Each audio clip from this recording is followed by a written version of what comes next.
오늘 말씀 제목은 나라가 임하옵시며 라는 제목으로 하나님 말씀 전합니다.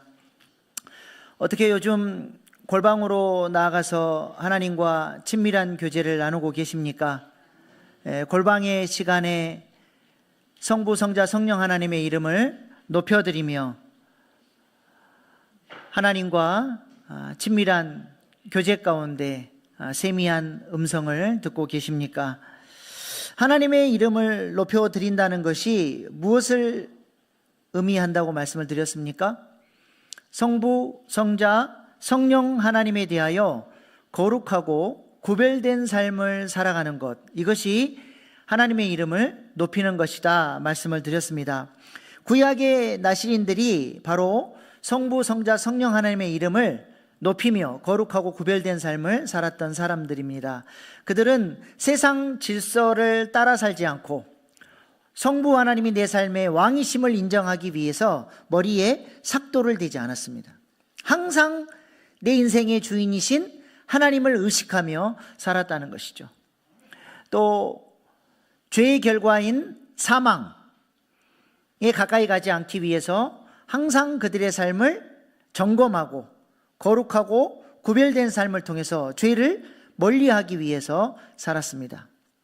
또 육체의 소욕대로 살게 만드는 술, 포도주, 독주를 멀리하면서 항상 성령의 음성을 따라서 성령의 인도하심을 따라 살려고 구별된 삶을 살았던 사람들이 바로 나시린이죠.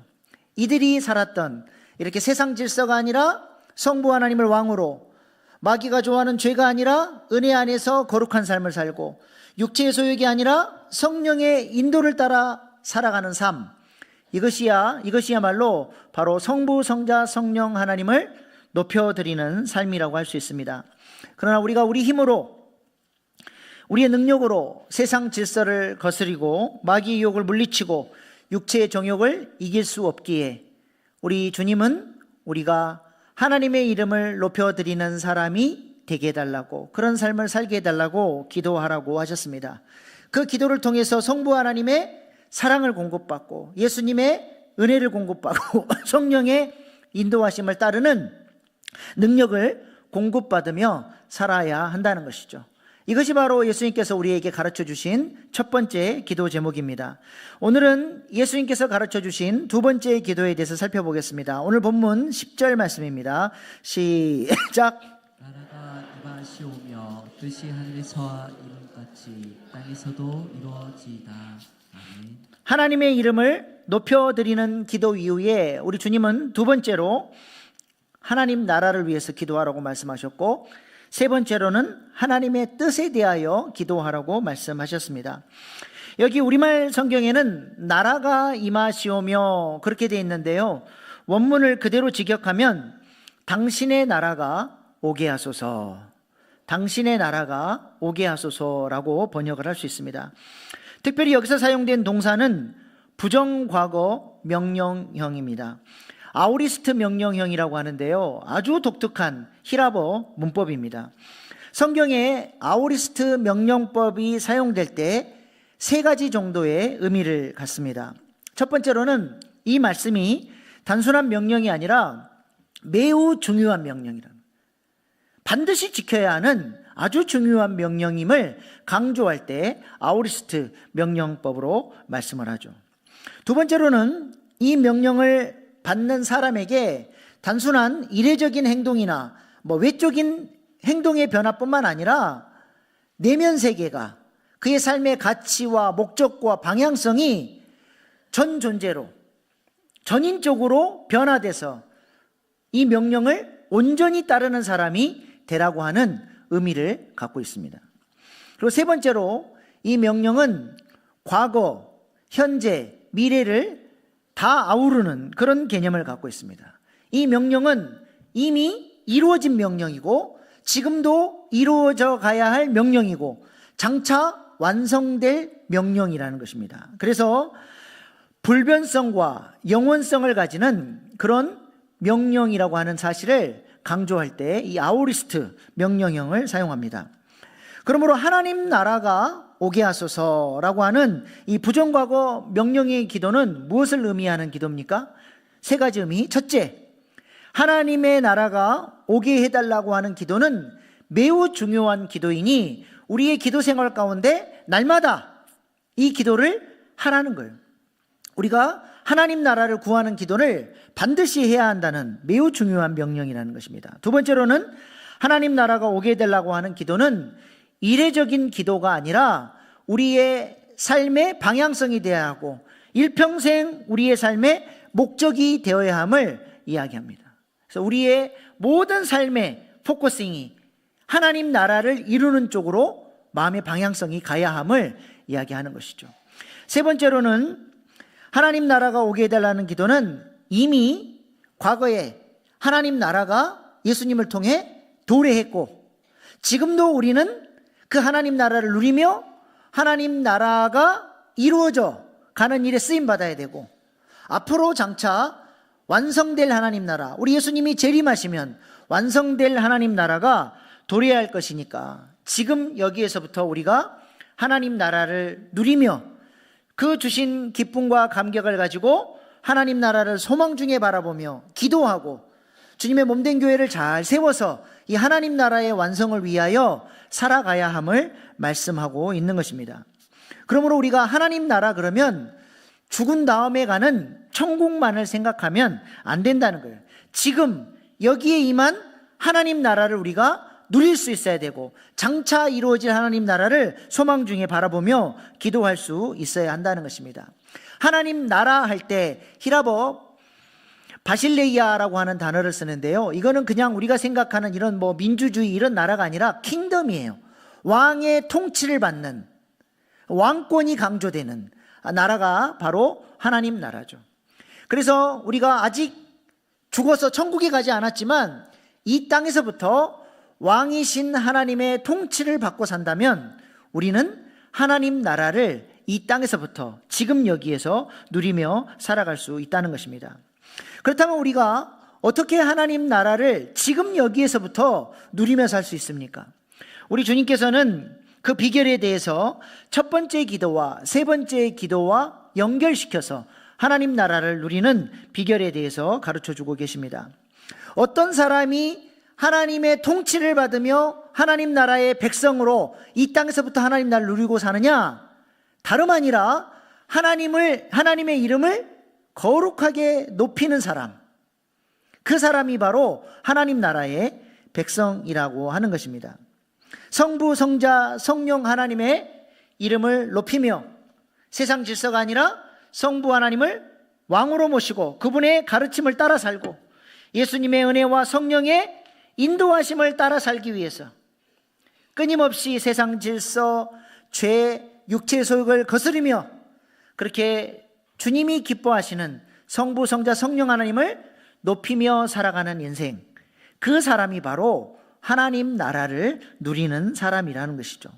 그리고 바로 이런 사람이 하나님의 통치를 받으며 누리는 기쁨과 감격을 가지고 이제 장차 온전하게 이루어질 하나님 나라를 소망 중에 바라보며 기도하고 이 하나님 나라를 세워가는 일을 위하여 헌신하게 된다는 것입니다.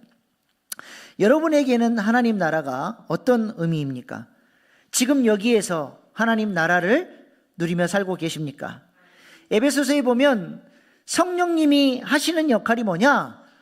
우리가 이 땅에서부터 하나님 나라를 누릴 수 있도록 하나님 나라의 보증이 되신다 말씀합니다. 에베소서 1장 14절 말씀 같이 읽겠습니다. 시작. 이는 우리 기업의 보증이 되사 그 얻으신 것을 속량하시고 그의 영광을 찬송하게 하려 하심이라. 아멘.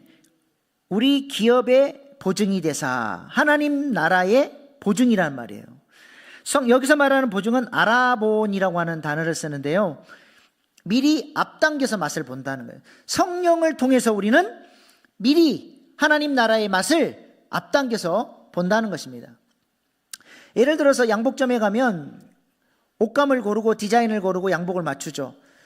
옷감이 어떠하느냐에 따라서 가격이 천차만별입니다. 내가 비싼 옷감을 골랐는데 전문가가 아니다 보니까 나중에 주인이 속여서 다른 옷감을 내놓을 수 있잖아요. 그래서 영수증에다가 내가 고른 옷감을 샘플로 딱 붙여줘요. 나중에 비교해서 보도록. 아직 완성본이 나오지 않았지만 내 양복이 어떻게 될 것인지를 샘플로 미리 보는 거예요. 이게 바로 보증입니다.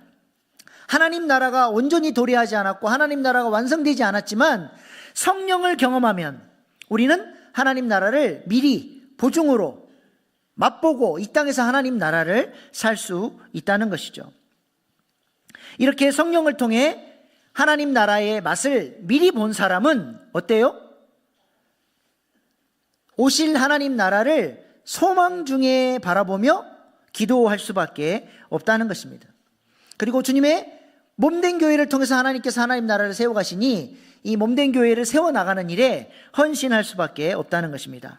사도 바울은 고린도후서 12장에서 3층천, 셋째 하늘, 천국에 갔다 왔던 그 황홀한 경험을 이야기합니다. 고린도후서 12장 2절로 4절 한번 같이 보십시다. 시작. 14년 전에 셋째 하늘에 이끌려간 자라.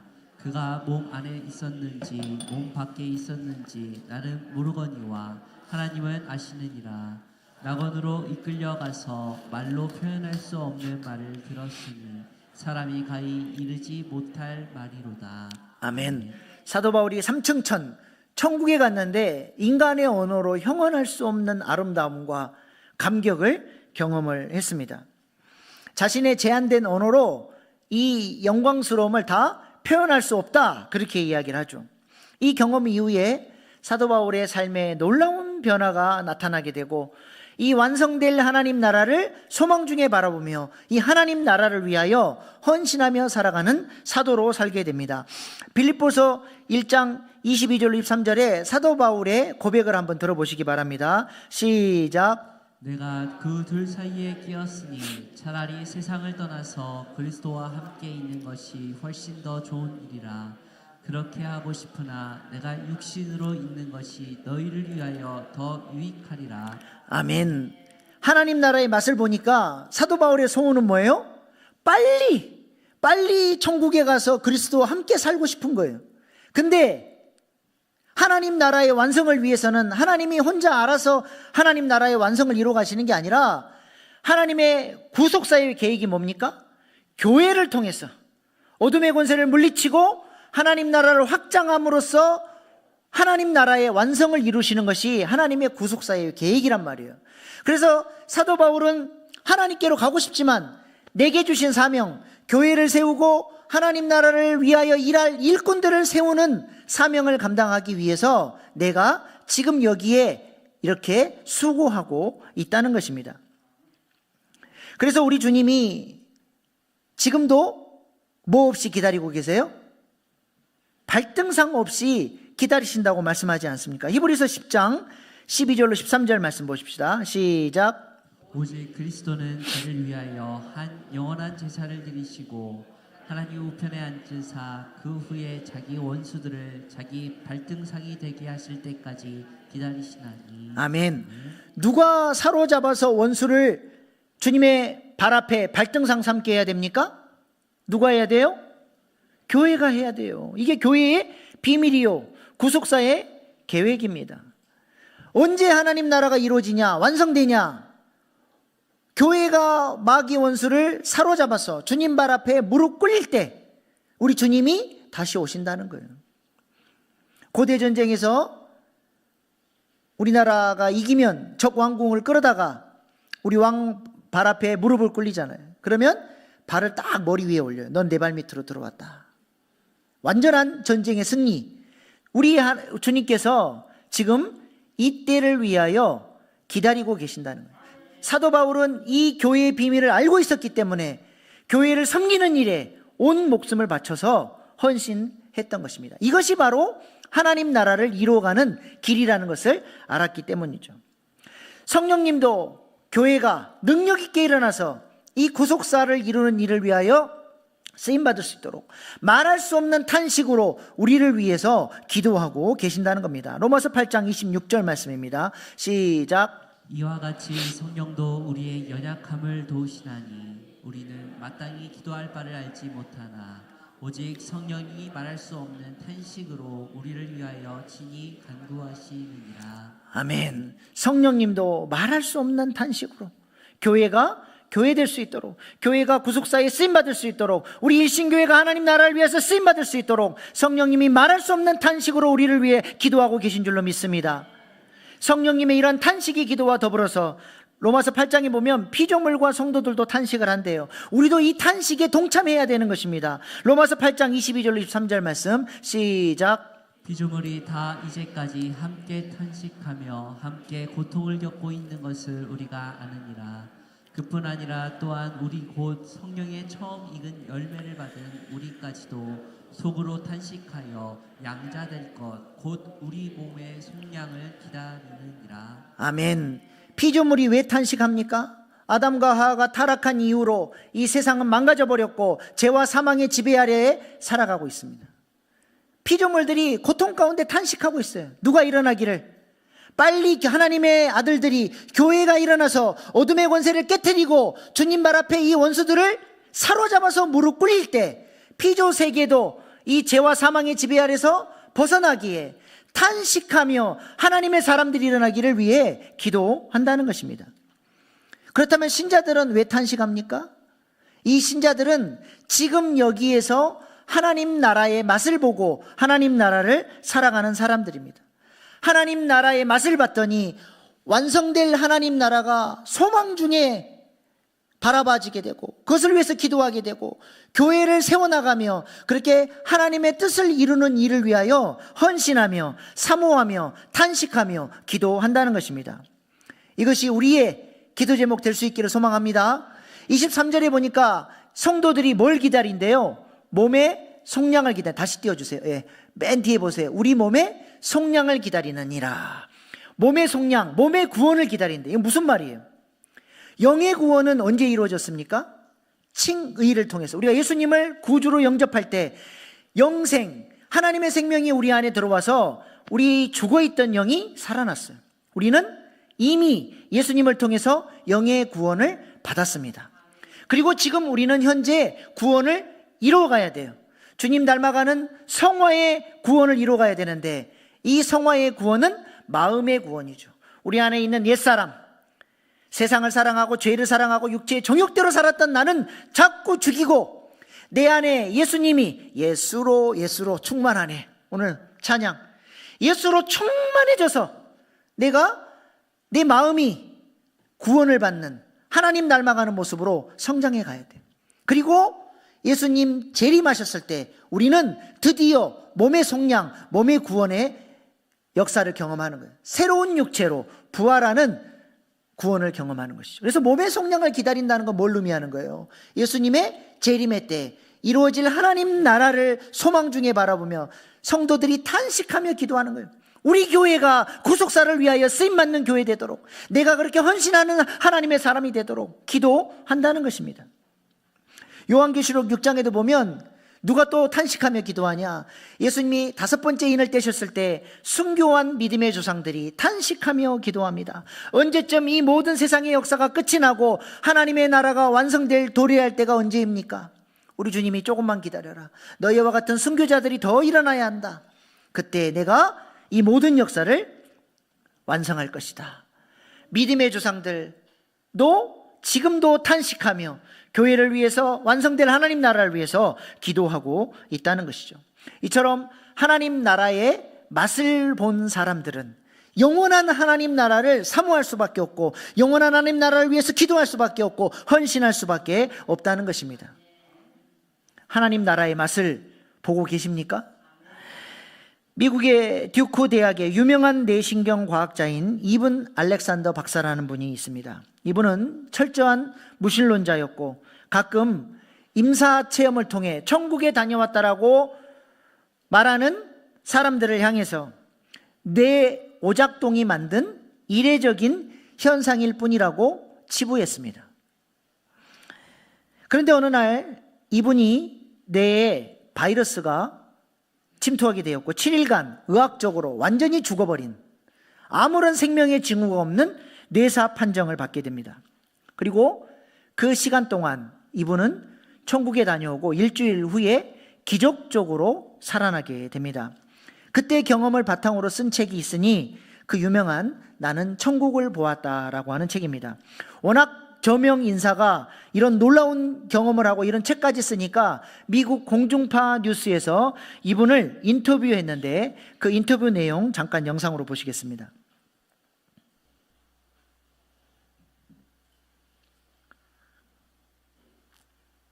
Challenging his scientific world tonight.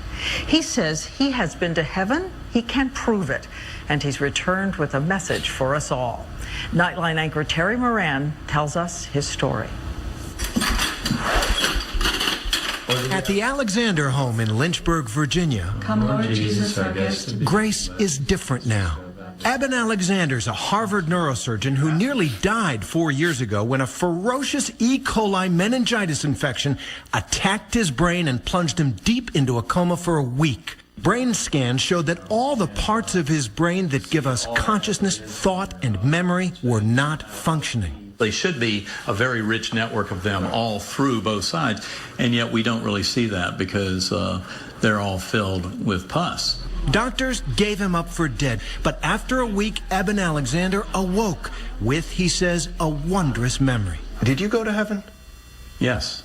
I was rescued by this beautiful spinning white light that had a melody, indescribably beautiful melody with it, that opened up into a bright valley.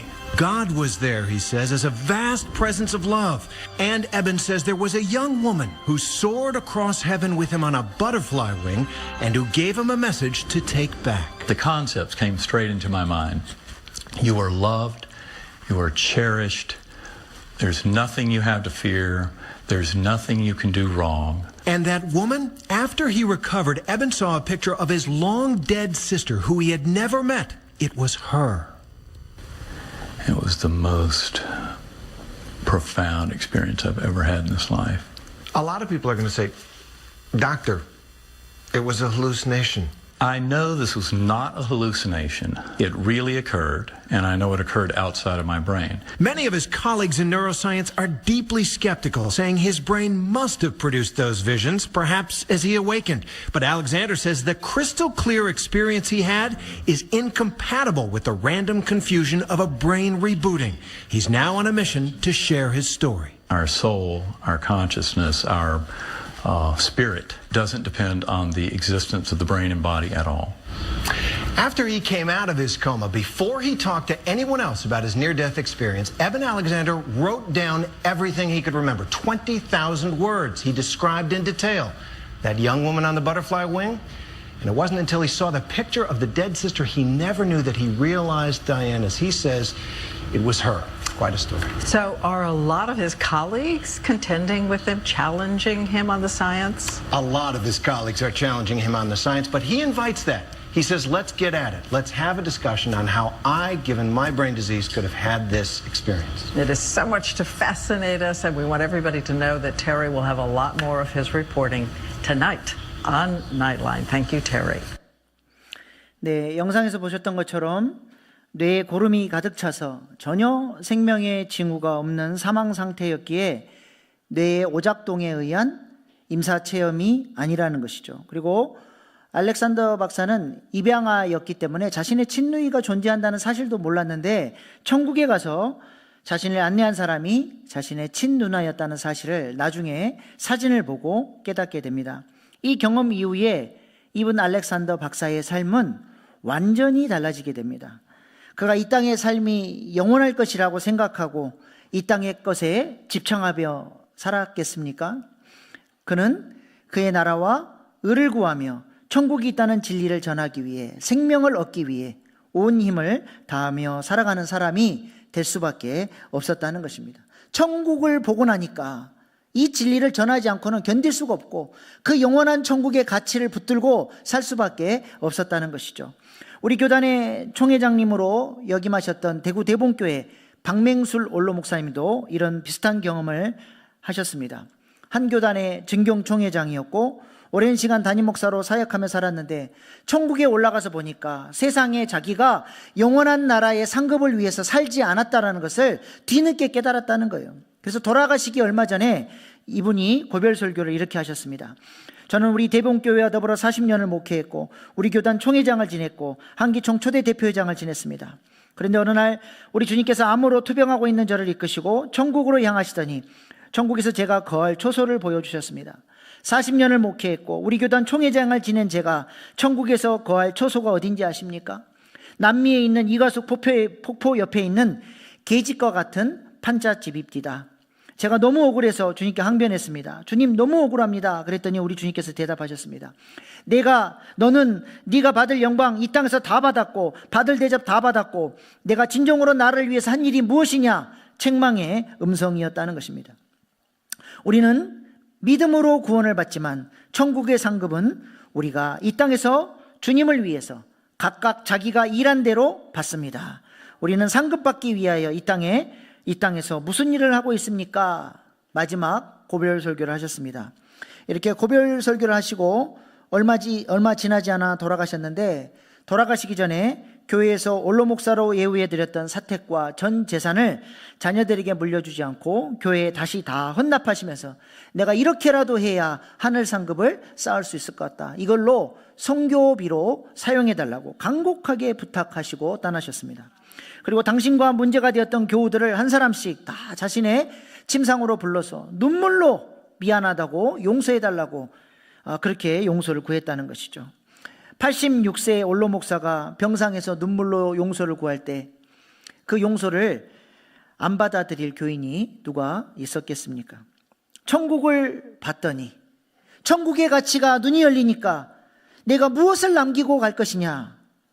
이 땅에 욕심 부릴 것 하나도 없고 이 땅에 용서 못할 사람 아무도 없다는 사실을 고백할 수밖에 없었다는 것이죠. 그렇다면 우리는 어떻게 이분들처럼 하나님 나라의 가치를 보고 우리도 하나님 나라를 위해서 살고 교회, 주님의 몸된 교회를 위하여 헌신하며 살 수 있습니까? 우리도 이분들처럼 꼭 죽다 살아나봐야 그 길을 갈 수 있나요? 꼭 죽어봐야, 한번 죽도록 고생해봐야 눈이 열립니까? 그런 경험이 없어도 우리 주님께서 계시의 말씀으로 주신 하나님의 말씀을 믿고 믿음으로 그 가치를 붙들면 우리도 하나님 나라를 위하여 헌신하고 기도하며 살아가는 믿음의 사람 되리라 믿습니다. 믿지 않고 믿는 믿음이, 보지 않고 믿는 믿음이 더 귀하다, 우리 주님이 말씀하셨죠. 예수님의 제자 도마를 한번 생각해 보시기 바랍니다. 다른 제자들이 도마에게 와서 자랑합니다. 우리가 부활하신 예수님을 경험했다. 도마가 짜증이 나는 거예요. 왜 나는 그런 신령한 경험을 안 해주시나? 그래서 자랑하는 제자들에게 이렇게 이야기합니다. 요한복음 20장 25절입니다. 시작. 제자들이 그에게 이르되 우리가 주를 보았노라 하니 도마가 이르되 내가 그의 손에 못자국을 보며 내 손가락에 그 못자국에 넣으며 내 손을 그 옆구리에 넣어보지 않고는 믿지 아니하겠노라 하니라. 아멘. 나는 예수님의 몸에 있는 못자국의 흔적을 만져보기 전까지는 믿지 않겠다, 이렇게 이야기를 했죠. 일주일이 지나고 예수님은 제자들에게 다시 나타나셨을 때 도마가 그 자리에 있었습니다. 도마를 향하여 우리 주님이 바라보시면서 네가 그렇게 원하면 와서 만져봐라. 근데 도마야, 보지 않고 믿는 믿음이 더 귀하다, 그렇게 말씀하십니다. 요한복음 20장 29절입니다. 시작. 예수께서 이르시되 너는 나를 본고로 믿느냐? 보지 못하고 믿는 자들은 복되도다 하시니라. 아멘. 여기 보니까 두 종류의 믿음이 나오죠. 보고 믿는 믿음과 보지 않고 믿는 믿음입니다. 보고 믿는 믿음도 참 감사하죠. 천국에 가서 천국의 가치를 보고 직접 예수님의 얼굴을 보고 오면 우리의 삶이 얼마나 달라지겠습니까? 이것도 참 감사합니다. 주님께서 이런 경험을 주신다, 감사하죠. 그러나 보지 않고 믿는 믿음도 있다는 거예요. 우리 주님은 이 믿음이 더 복되다 말씀하십니다. 무엇인가 특별한 체험이 없습니다. 죽다 살아나는 경험도 없고 천국에 가서 본 적도 없어요. 그런데 이상하게 하나님의 말씀이 내 마음에 믿어지고 하나님 나라의 가치가 내 마음에 새겨지고 하나님 나라를 위하여 살고자 하는 마음이 들어서 주님의 몸된 교회를 위하여 헌신하며 살게 된다는 거예요. 그런 믿음이 더 귀한 믿음이다라고 우리 주님이 말씀하시는 것입니다. 히브리서 11장에 등장하는 믿음의 조상들이 바로 그런 사람들 아닙니까? 눈에 보이는 이 땅의 가치를 뛰어넘어서 보이지 않는 하나님 나라의 가치를 바라보고 하나님께서 상 주심을 바라보고 이 땅의 가치를 헌신하며 하나님 나라를 위해서 살았더니 하나님께서 그들을 믿음의 사람들로 착하고 충성된 종으로 받아주신다는 것입니다. 이것이 바로 보지 않고 믿는 복된 믿음이라는 것이죠. 초대교회 성도들이 얼마나 고난을 많이 당했습니까? 예수 믿다 잡히면 로마에 의해서 불태워 죽고 사자의 밥이 돼서 죽고 끔찍한 고난을 당했습니다. 네로 황제 같은 경우는 그리스도인들의 몸에다 기름을 바르고 장타에 꽂아서 불을 붙여서 로마 시내에 가로등으로 쓸 정도로 잔혹하게 그리스도인들을 잡아 죽였습니다. 예수 믿는다는 이유로 붙잡혀 왔을 때 나 예수 몰라요, 예수 저주합니다, 이 말 한마디만 하면 살아날 수 있는데 끝까지 순교의 자리까지 가기까지 예수님을 저주하지 않습니다. 그들이 이렇게 믿음을 끝까지 지킬 수 있었던 비결이 뭡니까? 뭐 대단한 체험을 했나요? 홍해가 갈라지고 하늘에서 만나의 공급이 있고 반석이 따라다니면서 샘물을 내는 그런 놀라운 기적을 체험했기 때문에 그들이 믿음을 끝까지 지킨 것입니까? 사도 베드로가 1세기 그 끔찍한 고난을 당하는 성도들을 향해서 썼던 편지에 그들을 향해서 뭐라고 하는지 보십시오. 베드로전서 1장 8절입니다. 시작. 예수를 너희가 보지 못하였느나 사랑하는도다. 이제도 보지 못하나 믿고 말할 수 없는 영광스러운 즐거움으로 기뻐하니. 아멘. 그 고난 가운데 있는 그리스도인들이 어떤 사람들이래요? 보지 않았으나 믿는 사람들이라는 것입니다. 무엇인가 대단한 체험을 하지 못했습니다. 그럼에도 불구하고 그들 마음 안에 성령님이 계시고 주님을 향한 뜨거운 사랑이 있으니까 그 극심한 고난 속에서도 예수님을 저주하지 않고 기꺼이 순교의 자리까지 나아갔다는 것이죠. 그래서 사도 바울은 이렇게 고백합니다. 고린도전서 12장 3절입니다. 시작. 그러므로 내가 너희에게 알리노니 하나님의 영으로 말하는 자는 누구든지 예수를 저주할 자라 하지 아니하고 또 성령으로 아니하고는 누구든지 예수를 주시라 할 수 없느니라. 아멘. 성령의 사람은 절대로 예수를 부인할 수 없다는 거예요. 우리의 삶은 어떻습니까? 세상의 가치 앞에 예수를 버리고 굴복하고 있습니까? 죄가 좋아서 내게 주신 그 놀라운 은혜를 버리고 죄 가운데로 달려가고 있지는 않습니까? 성령의 인도를 따르기보다는 살아왔던 삶의 모습대로 충동대로 판단하고 정죄하고 함부로 말하고 하나님이 나를 부르신 목적과는 상관없이 살고 있지는 않습니까? 예수의 사람, 성령의 사람은 어떤 순간에서도 누구를 선택해요? 성부 하나님의 왕되심을 선택하고 성자 예수님의 은혜와 성령의 인도하심을 따라 사는 삶을 어떤 상황 속에서 선택하는 사람이라는 것입니다. 우리가 그런 사람 될 수 있기를 소망합니다. 보지 않았지만 예수를 믿고 하나님 나라의 가치를 붙드는 사람, 이런 사람을 하나님께서 복되다 말씀하시는 것이죠. 꼭 죽다 살아나봐야 엄청난 경험을 해야 그런 것이 아니라 하나님의 말씀을 믿고 따르는 사람, 그렇게 하나님 나라를 위해서 기도하는 사람, 하나님이 이런 사람들을 찾고 계신다는 것입니다. 우리가 이 일을 위하여 기도하고 헌신하는 저와 여러분 될 수 있기를 소망합니다. 지난주에 참 감동적인 영상을 봤습니다. 한 꼬마가 위기 상황에서 너무 무서운데 그 와중에도 눈에 보이지 않는 예수님이 지금 나와 함께 하고 계심을 믿습니다, 저를 도와주세요라고 기도하고 아멘 했을 때 엄청난 기적이 일어나는 장면이 CCTV 영상에 잡혔는데요. 잠깐 그 순수한 믿음에 대해서 잠깐 영상으로 보시겠습니다. 엘리베이터에 갇힌 한 아이가 발을 동동 구르며 어쩔 줄 몰라 합니다. 그러다 그는 두 손을 모으고 몸을 웅크린 채 기도하기 시작합니다. Jesus, por favor, abre a porta do elevador. Eu tô com um pouquinho de medo, mas eu sei que o Senhor cuida de mim. Amém. 잠시 후 닫혀있던 엘리베이터 문이 천천히 열립니다. 잠시 망설이던 아이는 재빨리 밖으로 나와 탈출합니다. 현지 시각 28일 프리프레스 저널은 엘리베이터에 갇힌 어린 소년의 CCTV 영상을 공개했습니다. 이 영상은 SNS를 통해 빠르게 퍼지며 많은 이들에게 깊은 감동을 주고 있습니다. 누리꾼들은 아이의 순수한 믿음을 칭찬하며 무서운 상황에서도 기도할 수 있다니 대단하다, 혼자 얼마나 무서웠을까, 정말 용감하다 등의 반응을 보였습니다. 네, 우리에게도 이런 어린아이와 같은 순수한 믿음이 있을 수 있기를 소망합니다. 우리가 기도의 골방으로 나아가서 하나님 아버지를 부르고 그분의 이름을 높여드리며 내가 거룩하고 구별된 삶을 살고 싶습니다. 하나님 나라를 살고 싶습니다. 하나님을 경험하고 싶습니다.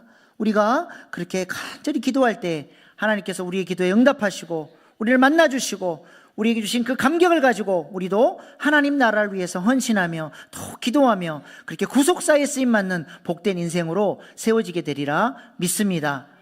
그러므로 이번 주 실천 과제는 무엇입니까? 기도의 골방으로 나아가 하나님 나라를 누리며 살게 해달라고, 나도 하나님 나라를 위해서 헌신하며 살아가며 기도하는 자 되게 해달라고, 우리가 하나님 앞에 순수한 마음으로 하나님 앞에 나아가서 그렇게 간절히 기도하는 이번 한 주간 될 수 있기를 소망합니다. 기도하겠습니다. 하나님 나라는 이미 이루어졌고 지금도 이루어져 가고 있으며 장차 온전히 이루어질 것입니다. 우리는 삼위일체 하나님의 통치 가운데 하나님 나라를 누리는 기쁨과 승리를 맛보며 살아야 합니다. 그리고 그 감격과 확신을 가지고 장차 이루어질 하나님 나라를 위하여 기도하고 주님의 몸된 교회를 아름답게 세워가는 헌신의 삶으로 나아가야 합니다. 주님 앞에 섰을 때 내어놓을 수 있는 열매가 있는 삶 되게 해달라고, 주님 앞에 착하고 충성된 종이다 칭찬과 상급받는 복된 인생 되게 해달라고, 이 시간 주신 말씀 붙들고 주여 3번 부르고 결단의 기도로 나아가시겠습니다. 주여 주여 주여.